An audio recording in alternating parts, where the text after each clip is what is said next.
नहीं भुला सकता रूपा। मरते दम भी मेरे लबों पे तुम्हारा ही नाम रहेगा। ना ना, ऐसा ना कहो।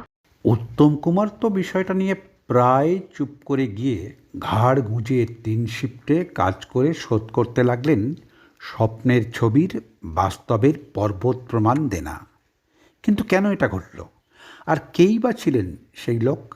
এত বছর ধরে চাপা পড়ে থাকা সেই কদর্য সত্যিটা, যা বলতে গিয়েও বলতে পারেননি। পেশাকে বাঁচিয়ে অতি সাবধানে লিখলেন তরুণ কুমার, যাতে আরও বড় কোনো ক্ষতি হতে না পারে দাদার। ফলে তাঁর আকারে ইঙ্গিতে জানানোর থেকে অজানাই রয়ে গেল বেশি।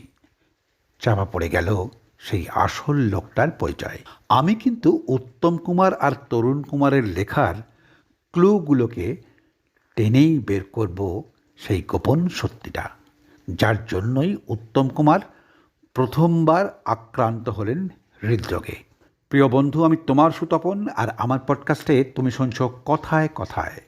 আজ শুধুমাত্র তোমাকেই শোনাবো যে ঘটনা গোটা দেশে হেঁট করে দিয়েছিল বাঙালির মাথা। উত্তম কুমারকে শেষ করে দিয়েছিলেন কে, কারা, কেন? শুধুই কি রাজ কাপুর, নাকি তার সঙ্গে আরও কেউ ছিলেন যারা শেষ করে দিয়েছিলেন উত্তম কুমারকে?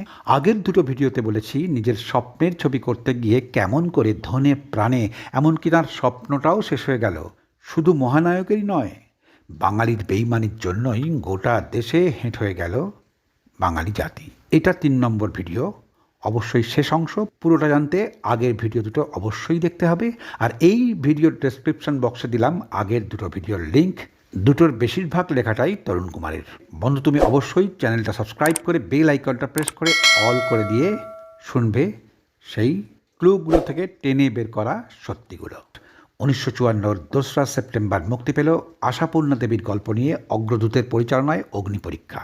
সাধারণ অভিনেতা অভিনেত্রী থেকে এক ধাক্কায় উত্তম সুচিত্রা হয়ে উঠলেন স্টার। টানা 18 সপ্তাহে উঠে এলো ইনভেস্টমেন্টের 5 গুণ। অল টাইম ব্লকবাস্টার তো হলোই, সাফল্যের ঢেউ আছড়ে পড়ল বাংলা ছবির বাইরেও। আর এই ছবির গল্প নিয়ে তেলেগু তামিলে তৈরি হলো দুটোই সুপারহিট ছবি, মঙ্গলা বালাম আর মঞ্জল মঙ্গেমাই। বাংলা সিনেমায় মাইলস্টোন হয়ে রইল অগ্নিপরীক্ষা। রাতের ঘুম কেড়ে নিল উত্তম কুমারের। সর্বভারতীয় দর্শকের মনোরঞ্জনের জন্যই বাঙালির তৈরি রুচিশীল হিন্দি ছবি করবার স্বপ্ন নিয়ে নিজের সর্বস্ব বাজি রেখে ঝাঁপিয়ে পড়লেন মহানায়ক, যার নাম ছোটি সি মোলাকাত। দুই প্রাণের বন্ধু অভি ভট্টাচার্য আর আলো সরকারের সঙ্গে আলোচনা করে উত্তম কুমার ঠিক করলেন ছবিটি প্রযোজনা করবেন তারা 3 জনে মিলেই। গুরুদত্ত এবং রাজ কাপুরের অত্যন্ত কাছের মানুষ, মূলত হিন্দি ছবির নায়ক এবং প্রথম শ্রেণীর চরিত্র অভিনেতা অভি ভট্টাচার্য। একই সঙ্গে বাংলা হিন্দি সিনেমার চিত্রনাট্যকার, পরিচালক, তা বড় প্রডিউসার ডিরেক্টরদের সঙ্গে সাংঘাতিক র্যাপো, হাতের তালুর মতো যিনি চেনেন বলিউডকে, সেই আলো সরকার। উত্তম কুমারের ঘনিষ্ঠ বন্ধুর থেকেও গোটা টালিগঞ্জ এই দুজনকেই বেশি করে চেনে উত্তমের চামচে হিসেবে। আলো আর অভি দুজনেই খুব ভালো করে জানতেন উত্তম কুমার যেটা বলেন সেটার শেষ না দেখে তিনি ছাড়েন না। তাছাড়া এই ছবিটা ছিল উত্তম কুমারের জীবনের সবথেকে বড় স্বপ্ন।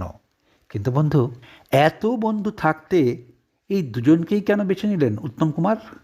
তার প্রথম কারণ, নকশালদের টার্গেট থেকে প্রাণে বাঁচতে মিঠুন চক্রবর্তীর মতোই উত্তম কুমারও কলকাতা থেকে পালিয়ে গা ঢাকা দিলেন বম্বেতে।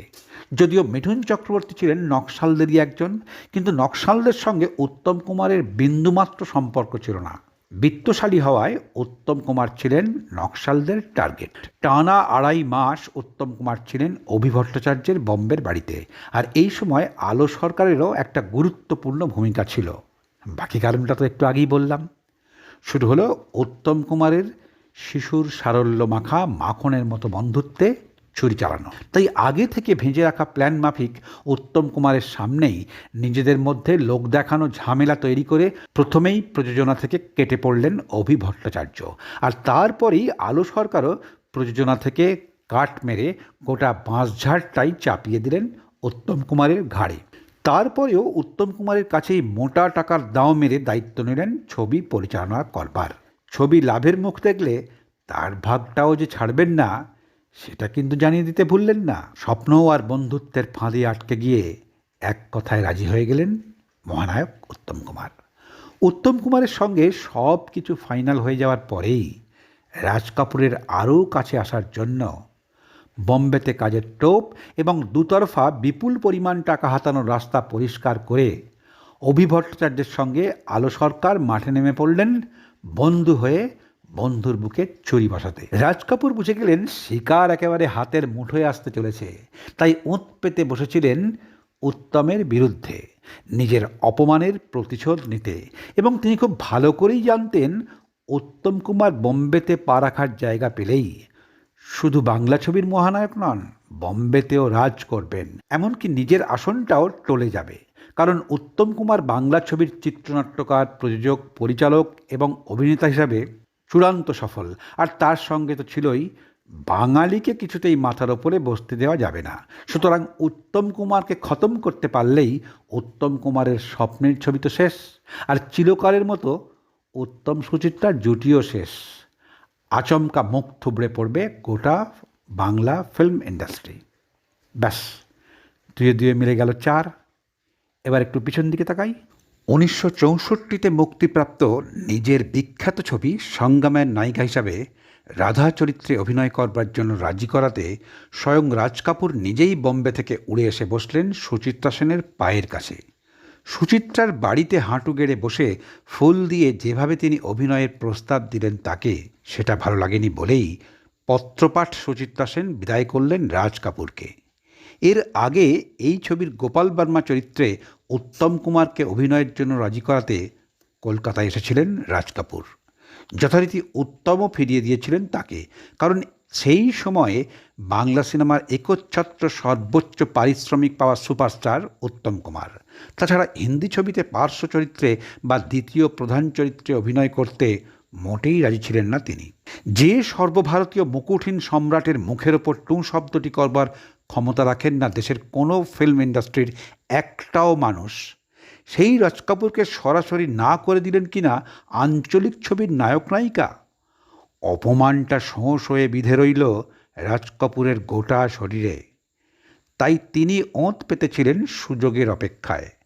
উত্তম কুমারের বিরুদ্ধে প্রতিশোধ নেওয়ার এই মোক্ষম সুযোগটা রাজ কাপুরের কাছে অভি ভট্টাচার্য আর আলো সরকার দুজনে মিলে সাজিয়ে আনলেন সোনার থালায় করে। তিনজনে মিলে শুরু করলেন মহানায়ক নিধনের পালা। পর্দার পেছনে রইলেন রাজ কাপুর, পর্দার সামনে অভি আর আলো। অন্যদিকে শুধুমাত্র বন্ধুত্বকে মর্যাদা দিতে আর নকশালদের থেকে প্রাণ বাঁচানোর জন্য তাকে শেল্টার দিয়েছিলেন বলেই শুধুমাত্র স্বপ্ন, আবেগ, কৃতজ্ঞতায় অভি ভট্টাচার্য আর আলো সরকারের ওপর অন্ধবিশ্বাসে নিজেকে সঁপে দিয়ে নেমে পড়লেন স্বপ্নের ছবি ছোটি সি মুলাকাত তৈরির কাজে।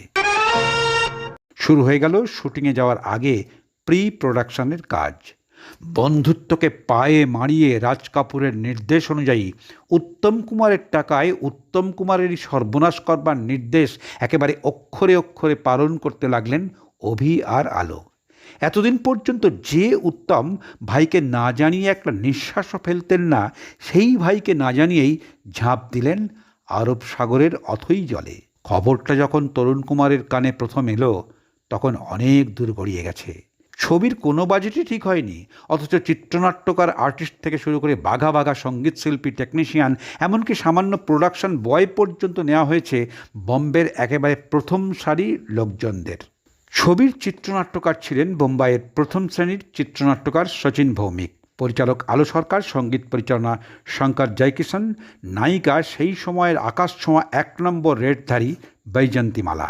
আজ থেকে 72 বছর আগে প্রতি ছবি পিছু যার রেট ছিল কমপক্ষে 2 লক্ষ টাকা। সঙ্গীতশিল্পী লতা মঙ্গেশকর, আশা ভোসলে, মোহাম্মদ রফি, সুমন কল্যাণপুর সকলেই চলেছেন কিন্তু উত্তম কুমার নয়, রাজ কাপুরের গোপন নির্দেশে। আউটডোরের শুটিংয়ের জন্য দিনের পর দিন নেওয়া হয়েছে সিমলার কুয়ারি গ্রাম, দার্জিলিং। এবারে কিন্তু আর অভির বাড়িতে নয়, প্রতি পদে পদে কাটমানি খাওয়ার জন্য নিজের ইচ্ছে মতো বিল করে টাকার বিল বাড়ানোর জন্য উত্তমকে রাখলেন বিখ্যাত হোটেলে। এবার আস্তে আস্তে বিশ্বাস ভঙ্গ হতে লাগলো উত্তমের। আচমকা একদিন বম্বে থেকে কলকাতায় ফিরে তরুণ কুমারকে বললেন তিনি মহাফাঁপড়ে পড়েছেন। সেখানে নিজের বলতে কেউ নেই, কি হচ্ছে তা কিছুই বুঝতে পারছেন না। তাই ভাইকে বম্বে নিয়ে যেতে চাইলেন ছবির প্রোডাকশন সামলাবার জন্য। সেই সময় পেশাদারি মঞ্চের ভরা বাজারে জলাঞ্জলি দিয়ে দাদার মুখ চেয়ে নিজের ছবিগুলোর শুটিংয়ের দিন প্রাণপণে বদলে দাদার এক ডাকে তরুণ কুমার চলে এলেন বম্বে। এসে দেখলেন মাত্র 900 ফুটের মতো ছবি তুলতেই খরচ হয়ে গেছে 3.5 লাখ টাকা।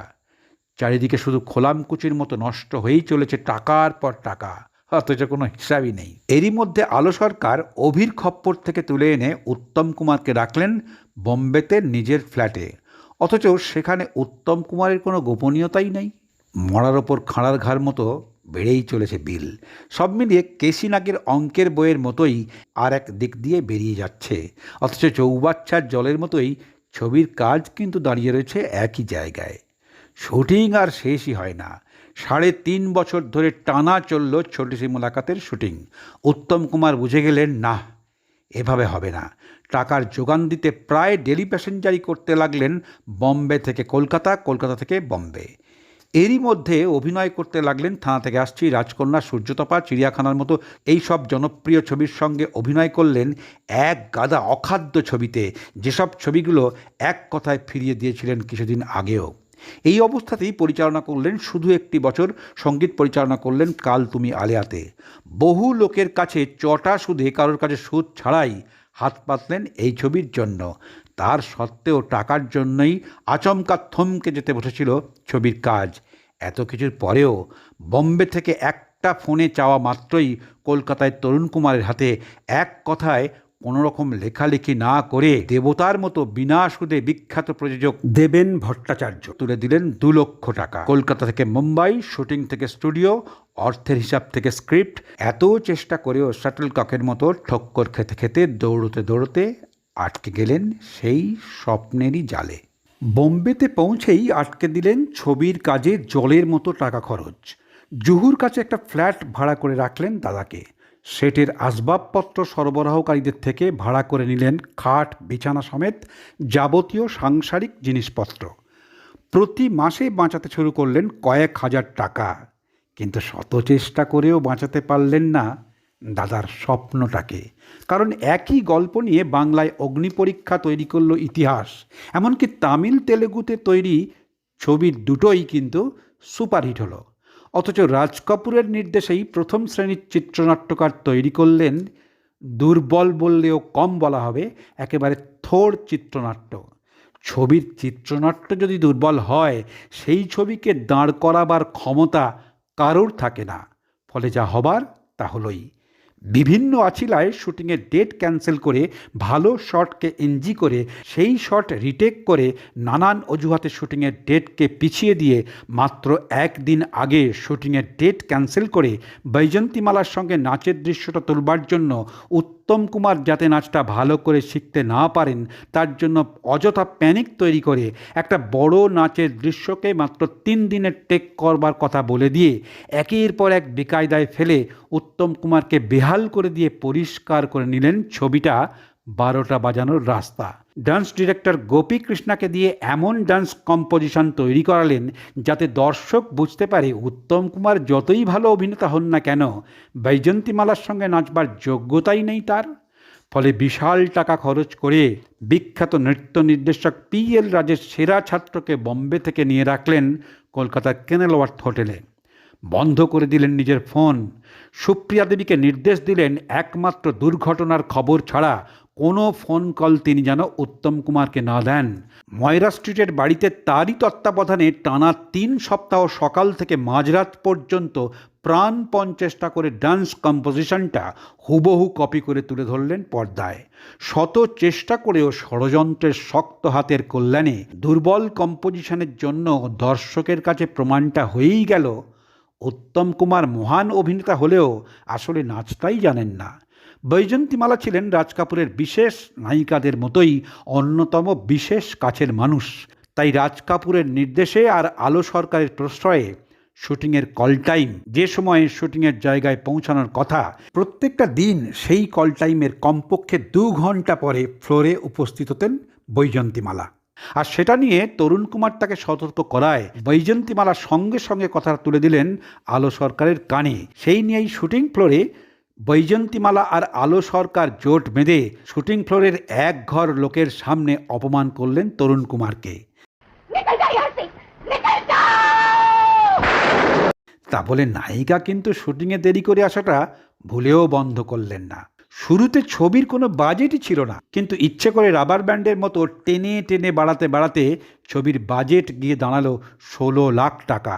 শেষমেশ যখন ছবির কাজ শেষ তখন এলো আবার একটা নতুন ধাক্কা, ট্রেলার মুক্তি পেল। কিন্তু সেখানে প্রযোজক হিসাবে উত্তম কুমারের নামই নেই, পরিচালক আলো সরকারের নামটাই শুধু বড় বড় করে লেখা। কিল খেয়ে কিল হজম করে এই অপমান বুকে নিয়েই সেদিন উত্তম কুমার কিন্তু একটা কথাও বলেননি, পাছে ছবির মুক্তি আটকে যায়। যদিও তারপরেও রাজ কাপুর কিন্তু প্রাণপণে চেষ্টা করেছিলেন ছবির মুক্তিটা আটকে দেওয়ার। এত কিছুর পরেও ছবিটা কিন্তু মুক্তি পেলই। তবে দুর্ভাগ্য কিন্তু কিছুতেই পিছু ছাড়ল না তার। কলকাতা ফেরার পথে উত্তম কুমার পড়লেন বিমান দুর্ঘটনায়। সেদিন প্রাণে বেঁচে গেলেও শরীরে, মনে, স্বপ্নে, অর্থে, অপমানে সম্মিলিত সেই ধাক্কা সামলাতে না পেরে সেই দিনই প্রথম হার্ট অ্যাটাক হলো তাঁর। যথারীতি শয্যাশায়ী হয়ে পড়লেন। মুক্তির দিনেই মুখ থুবড়ে পড়ল তাঁর স্বপ্ন। বক্স অফিসে চূড়ান্ত ব্যর্থ হলো ছোটি সি মুলাকাত। ভেঙে গেল সর্বভারতীয় দর্শকের মনোরঞ্জনের জন্য বাঙালি হিসাবে নিজের তৈরি রুচিশীল হিন্দি ছবি উপহার দেবার যাবতীয় স্বপ্ন।